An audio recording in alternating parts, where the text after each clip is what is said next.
doing more beyond that, making sure they were content and happy before I walked out the door? Was that really something I needed to be concerned with? Yes. I looked up and was surprised to find that Shaw James had stopped in front of my desk with a cup of coffee in his hand. What? I snapped at him. You just asked a question. No, I didn't. Yeah, you did, he corrected me. And maybe you were thinking out loud, but the answer to the question of should we concern ourselves with making sure people are content and happy before we leave is, of course, yes. Why? Because it's the right thing to do. I grunted.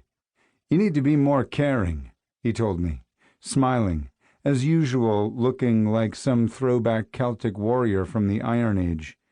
It was the towering height, red hair and full beard, along with dark green eyes that made one think of the Highlands.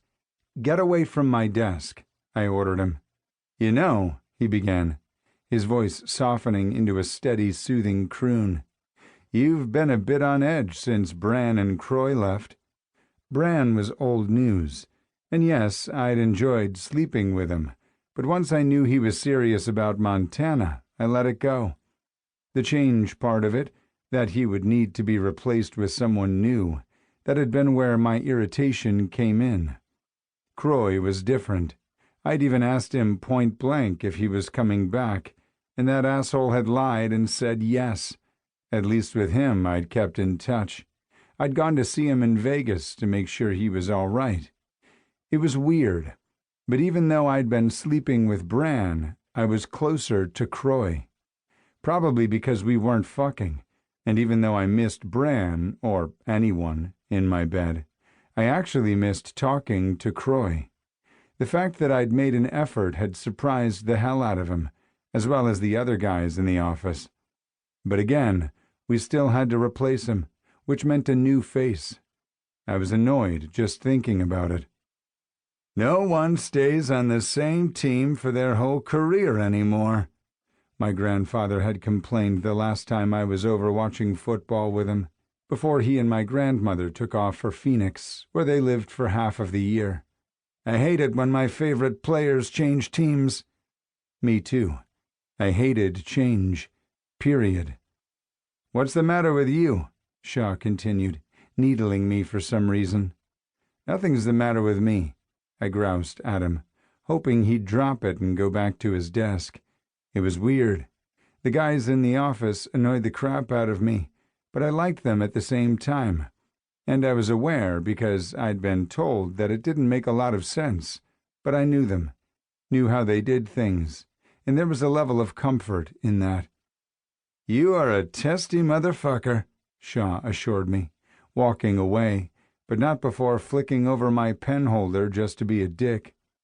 That was mature, I barked at him, glaring as he gave me a shit-eating grin. When my eyes flicked to Reyes Solano at his desk and found him smiling, he quickly glanced away. You know, Nash began, which turned my attention to him as he leaned back in his chair. Maybe if you tried being less of a dick, people would stick around. Did it occur to you that if everyone would just stop bitching at me to be in a better mood, then maybe I would actually get in a better mood? He squinted at me. You assume I'm going to be a jerk, so why would I not be? That makes no sense. It's a self-fulfilling prophecy. You're saying I want you to be a dick. Yes, I assured him. Hit him, he ordered Shaw, who chuckled. You know, he said, his focus back on me. Before Bran and Croy left, you were actually fun to be around. Nash Miller was probably the calmest, kindest, most easygoing guy I'd ever met in my life. It would have been nice if my scowl incinerated him.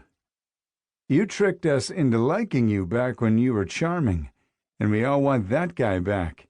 We keep hoping he'll show up. I wouldn't hold my breath, I said snidely. Oh, sack up, Barnes, he grumbled at me, the deep gravelly sound of him soothing on my frayed nerves. You need to snap out of this soon, because you already drove Croy off, and the rest of us will start dropping like flies any